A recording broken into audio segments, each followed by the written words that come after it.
Hi, welcome back to my channel. Today it will be a little bit different video than normally. It's not the tutorial in terms of like technical movements and stuff, but it is something which is super important and which I get a lot of questions from. It's actually the most asked questions. So that's why I thought I will make a tutorial for you and give you the feedback or the tips which I am using. I'm not saying it's right, I'm not saying it's the best way, but I have been training like this and it has been helping me.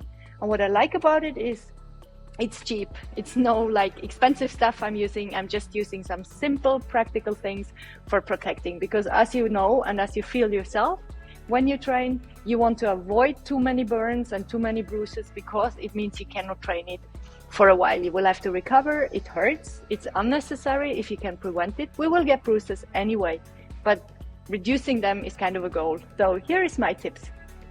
The first one is elbows, like elbows or legs.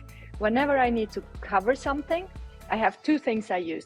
One, a dance warmer, leg warmer, which you can use because often they have a hole for the heel. So you can use it on your arms, anywhere to protect, or on your legs. It makes it softer. Of course, you have to make sure that you don't roll yourself in, but in general, I use this. Sometimes I even double it. If I know, okay, I'm gonna be really like hanging here only, I might double it, and it will help me. The second thing I use for this is socks. So I'm taking long socks, very long socks, over knee socks, and I cut off the toe here. So as you can see, here is the heel. So I'm cutting off the toe, and then I'm using it as well for like putting it on my arms, for example, because it gets kind of stuck up here and I can have it down here. I sometimes even used it for straps in the beginning, like with the thumb through, I made a hole, so you can do that. Or just like covering again, elbow rolls, something like that. It's really nice to have something tight and long on your arms. So very simple. Take some old socks, cut the top off, and you have these ones. Another thing which I find really good to use is knee pads. It has to be ones which are not like having something hard inside. It's like this is dance knee pads, and again, you can use them like normally on your knees, but if you do stuff hanging in your knees, catching yourself in the knees, I of course turn the patch around so it's in the back of the knee. Same on the elbow. If you would do elbow hangs or even elbow rolls, you feel like the first time, or you need to protect, like I could even imagine to have it here or on your leg. When I did the lion roll, I felt like the pressure quite hard here. So I used knee pads and I turned them so they were on the outside of the knee. So find the part where it hurts most, and if you can use knee pads as well, if it's like from the leg down or on your arms. Another thing I find nice for back stuff is, of course, it's like a hip warmer. I found it on Amazon. It's easy one. You can just put it over. You can also, if you have like shirts or something, you kind of connect the top with the bottom so you don't get tied in with it. So this one is really nice, or having it under something. So this is really nice to use. And if for me, like when I was working on the lion rolls, I was super sensitive. Like we are different sensitive on different places. That's also something. Me personally, I was super sensitive in my lower back. So what I did is I took a yoga mat the first time I tried it. I cut it off. So this is a thick yoga mat, as you can see. And I actually was cutting off a piece, putting it around, and then putting this warmer over like this. I made exactly sure where I have to have it.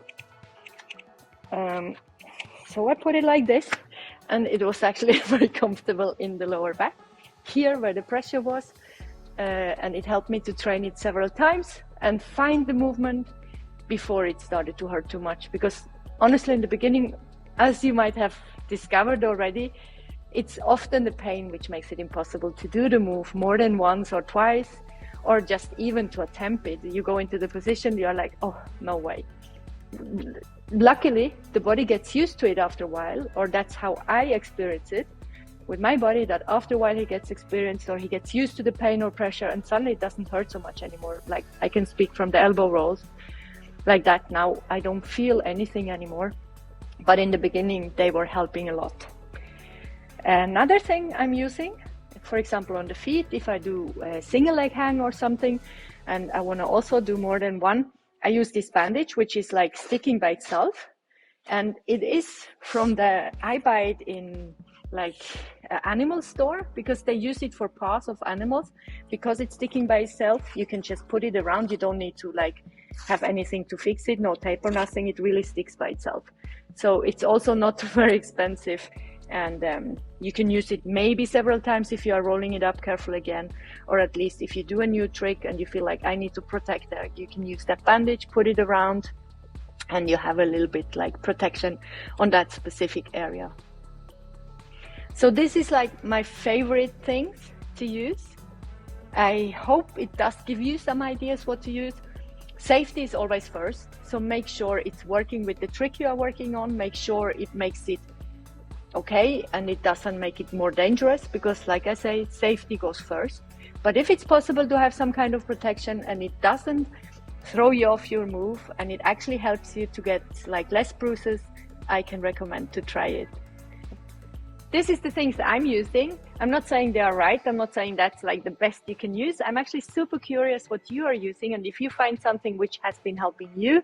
So please leave it in the comment below. It's always interesting to get more ideas and we can share it with each other, because in the end, everything we do should make our training easier. And yeah, I'm looking forward to hear what is your favorite thing to make it easier for you. So please, when you try it, give me some feedback. Let me know if this is helpful for you. Let me know if you have tried any of these things. And yeah, I really hope you have fun with your training, and thanks for watching, and see you next Wednesday for a new tutorial. Bye.